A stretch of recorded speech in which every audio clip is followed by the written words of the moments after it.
When you come home after a long time away, you find yourself confronted by changes. New road signs, businesses, bus shelters, holes where crumbling buildings once stood.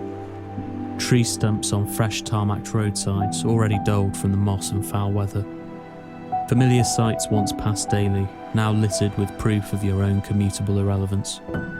Shadows of our youth cast long across modernity, tussling, fading, drowning under society's bright lights.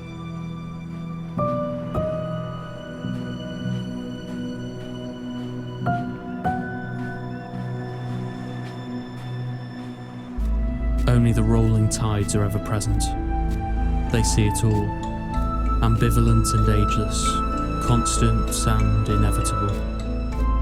They swallow us all in the end, one grain of sand at a time, with no capacity for mercy, without a need for crime.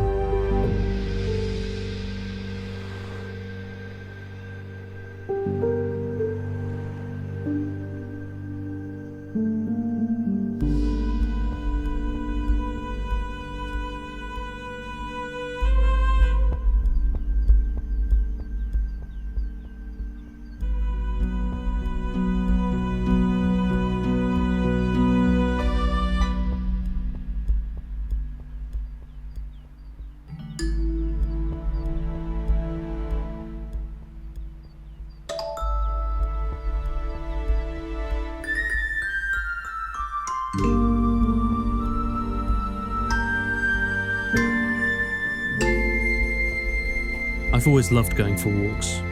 Well, for the last 5 years or so at least. The solitude, the escape, the freedom. The fresh air will do you good, they say. Well, it's true.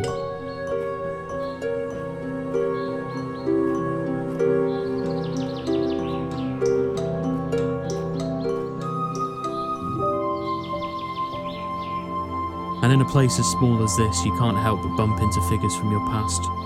Whether you want to talk to them or not is by the by. You must. It's the law. Or else these fragile communities would fall apart altogether. And then where would we be? Hello there. How are you, young man?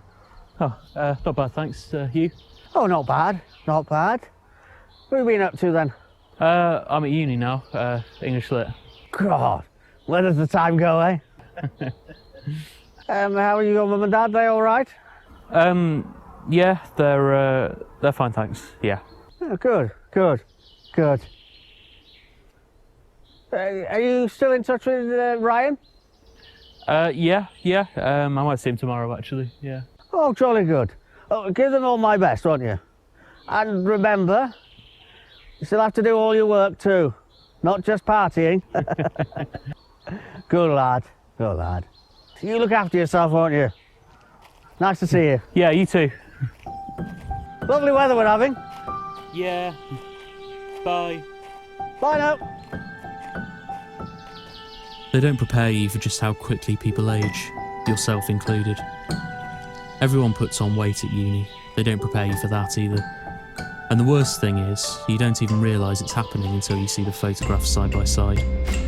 2 years ago, God, where does the time go?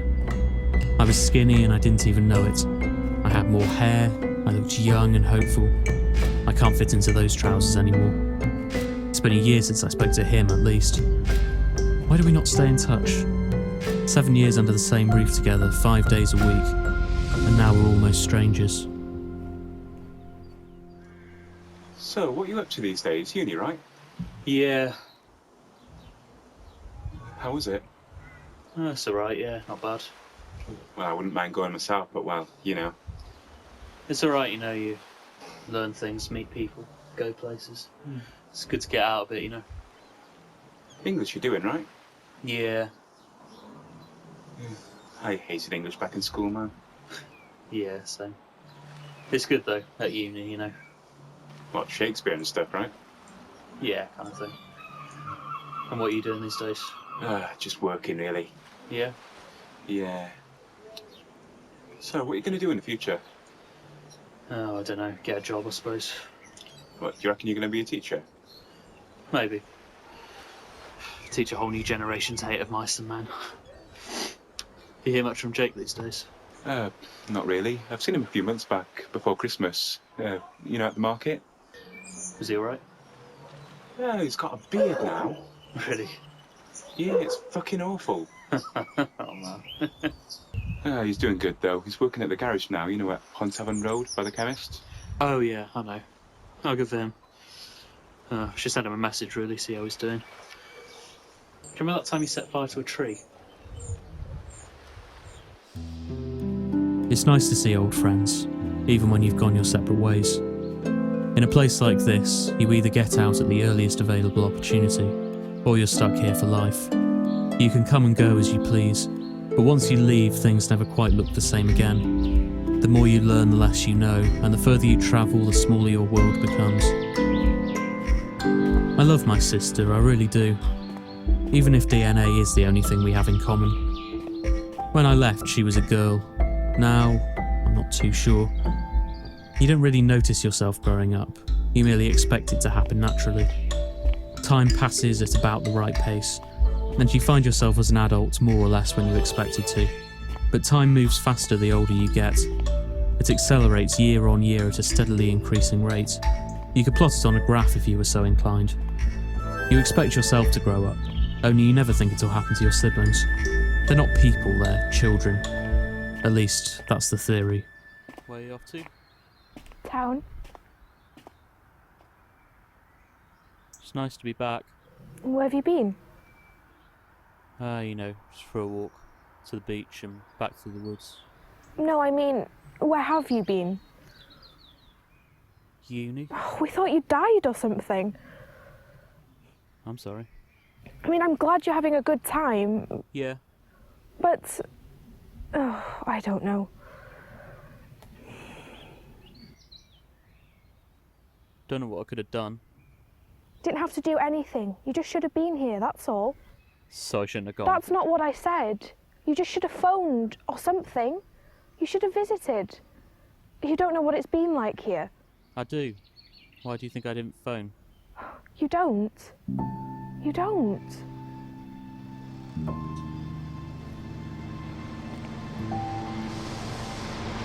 I'll see you later.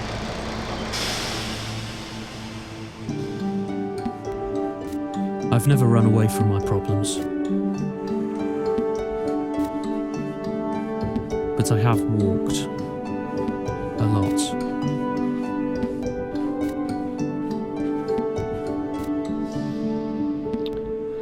So, are you going to say something, or...? What do you want me to say? Oh, I don't know. Anything. I saw Ryan. Yeah? Yeah. Was he all right? Yeah. Has he seen anything of Jake? Not really. He didn't remember that time Jake set fire to that tree. He didn't remember. No. Weird.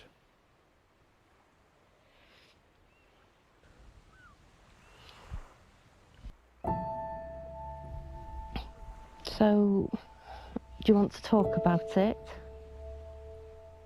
What, the tree? No. No, not really. Okay. But we'll have to talk about it sooner or later. You haven't heard from him, I suppose. What, Jake? Your father. Where's he gone? I don't know. He was here one day and gone the next. And, how do you feel about that? How do you think I feel? 15 years of marriage and then poof. I'm sorry. And then, to add insult to injury, we don't hear from you for months. It's like you've disappeared off the face of the earth. What's all that about? So we weren't talking about this now. Okay. But we will have to have this conversation at some point. It's not my fault, you know. I didn't say it was. I mean, things haven't been right for a while, have they? It's not been easy for me either. I suppose you've been writing loads of depressing poems about us and showing them to your new friends. It doesn't make you out to be the bad guy if that's what you're worried about. It's just how I deal with things, you know? But you couldn't find 5 minutes to pick up the phone and speak to your sister. I know. Oh, I'd love to be able to jot down all my problems in a book and forget about them. But sometimes you've got to deal with things head on. You can't run away from things all the time.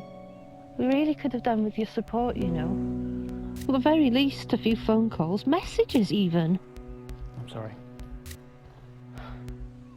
I called you. Your sister was really struggling. I left messages. I had to go to work. I get home and she hasn't moved all day. You've not replied. The telly's gone, the car's gone, he's gone. Someone's got to make dinner and feed the cat and hasn't got time to be upset or work out what's happened. So I'm glad you dealt with it through the medium of creative writing. I really am. I told you I'm sorry.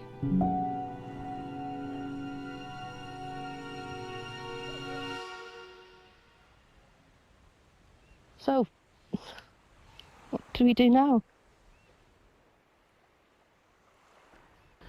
I don't know. Is she all right?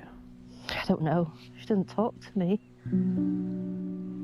I'll talk to her later. A bit late for that now, don't you think? She'll be fine. She looks different. You've been gone a while. I think she's got a boyfriend or something. She keeps going into town. Good for her, I guess. She doesn't talk to me. I don't know. She'll come round. Maybe she'll go and live with Dad. Well, if he ever resurfaces. No, She's always preferred him. that's not true. It is. You've always got on better with me and she with Dad.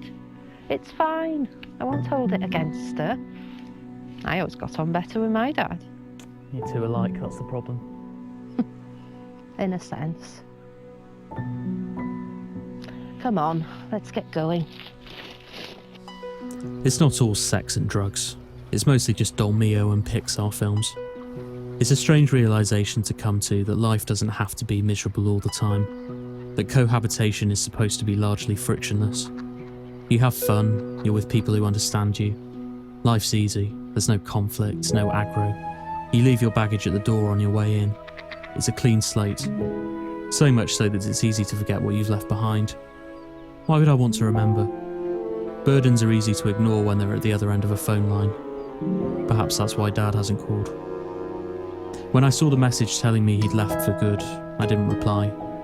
I drank half a bottle of whiskey and made dinner to the sweet strains of Gould. Funnily enough, in the heat of the moment, all I wanted was an escape. The depressing poetry came later. I had this idea in my head that to be a serious artist, you should also be a heavy drinker. The tormented soul, the old cliché. But all you're left with is a hangover and an empty wallet. Too much navel-gazing, too much introspection, narcissism. I'd end up becoming one of those writers who only ever write about writers. And they're twats. So I came home.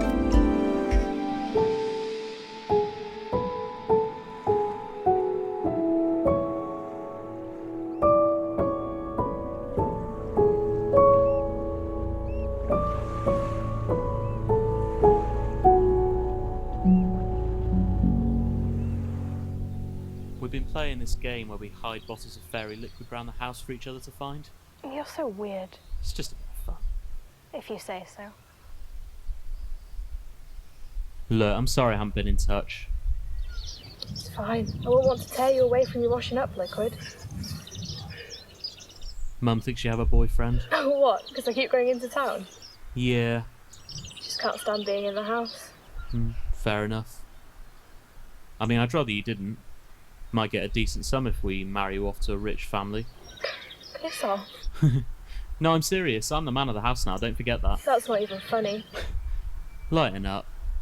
Oh, look, I don't blame you for staying away. I'm just jealous that you get to leave, that's all. No, you're right. I should have called. Anyway, give it a year or so and you'll be able to leave too. You could come and visit. Like I'd want to stay with you in your fairy liquid house. Oh, come on, it'd be nice. You know, we could go out partying. We could see the sights. We could go to the Indian takeaway. Oh, wow, the Indian takeaway. Could go to a gig. It'd be nice. I'd like that. I do love you, you know.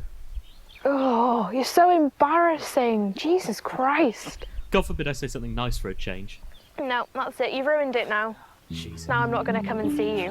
You know what your problem is? You're emotionally repressed. I'm not emotionally repressed. I'm emotionally normal. You go to bloody university to do English, and suddenly every conversation you have has to be like a scene from some novel you've read. That's not true. It is. I bet you think you're so clever because you've read bloody Tolstoy or whatever. Tolstoy? Or Jane Austen or whatever the hell. And I bet you sit around with all your little uni friends talking about how smart you all are and how the world would be so much better if people like you were in charge. What's wrong with that? I knew it. Oh, shut up. Oh, you're so full of shit. Hey, just because I'm the smart one. Yeah, good luck trying to get a job with your silly little English degree. You'll be back here working in Matthews like everyone else in a few years. Yeah, I know. Except, you know what the difference will be? Yeah, I'll have read Tolstoy. No, you'll be 30 grand in debt. You could have just borrowed the books from the library for free. Oh,